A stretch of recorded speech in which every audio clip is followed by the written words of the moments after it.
With the technology developed from the Borg Reclamation Project, Starfleet Command would begin a fleet-wide revamp of the Starship designs that had served her so well through the latter part of the 24th century. And out of these projects, the Quasar Class would be born. But what do we know about this science tactical hybrid design? Well, today we'll find out. Hello and welcome to another episode of Truth or Myth Beta Canon, a Star Trek web series that dives into the history of any given topic, using Beta Canon sources and my own imagination to fill in the gaps. In today's episode, we're taking a look at the Quasar Class, a recently remastered Starship design, first seen in Star Trek Online to better understand its place in Star Trek history. Please note, there wasn't a lot of information around about this class, even though it was an older design that received its own refit of sorts to comport with recently established canon. It was pretty much open season with its backstory.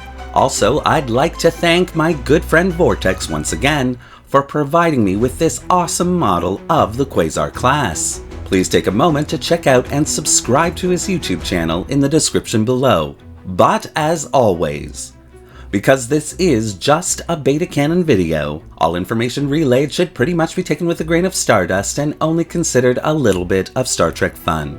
And so, with all that out of the way, let's begin. If there was one thing learned from the USS Voyager's 7-year trek through the Delta Quadrant, it was that the science tactical hybrid Starship design had been an overwhelming success. Previous generations of science vessels had been limited in both armaments and speed, but thanks to the fleet revamp after the Battle of Wolf 359, Starfleet had decided to include full arsenals on all science starships after testing was completed on the Intrepid class proper. Meanwhile, the slightly older Nova class was proving itself to be a success as a replacement for the now very old Oberth class.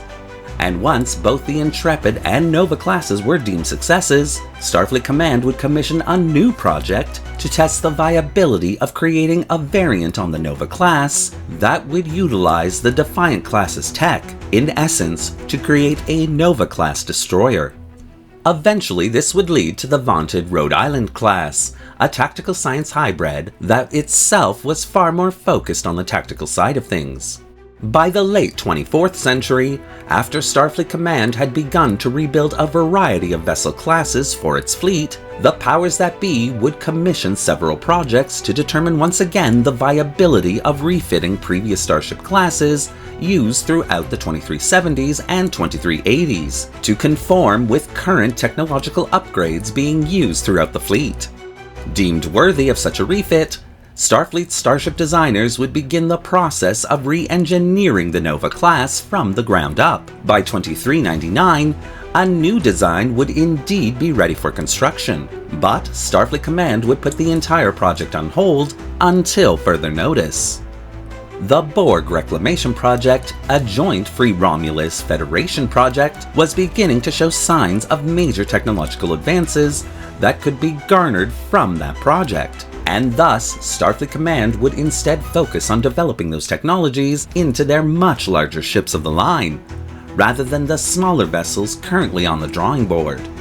And by 2405, when all the dust had settled, proving that the Borg Reclamation Project was indeed a success, Starfleet Command would turn their attention back to the smaller vessel designs they had put on hold, once again requesting that their best and brightest Starship design engineers revamp those plans to include all relevant new technologies.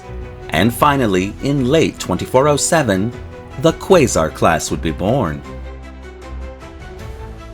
Sitting at a length of 167 meters, the Quasar Class would be designed to be operated by 79 officers and crew members.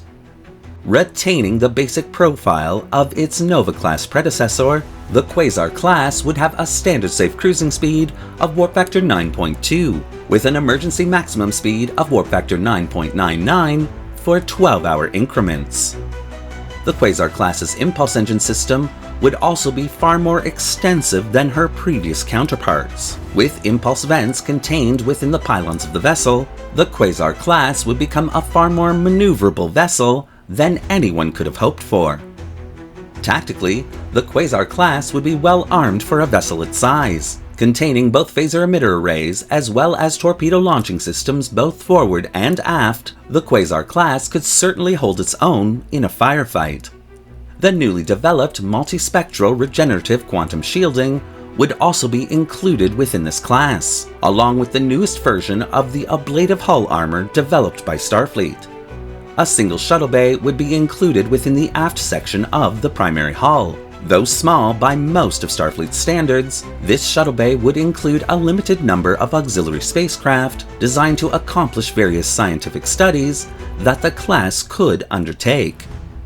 When first launched in 2407, the Quasar Class did not perform well at all. The newly enhanced bioneural created using the Borg reclamation technology seemed as if it was 20 steps backwards from Starfleet's non-reclamation bioneural circuitry, taking an unusual amount of time to perform even the simplest of tasks. With the shakedown crews attempting to discover what had gone wrong, the Quasar Class would continue to limp around slowly, completing tasks while those shakedown crews analyzed all the data surrounding them.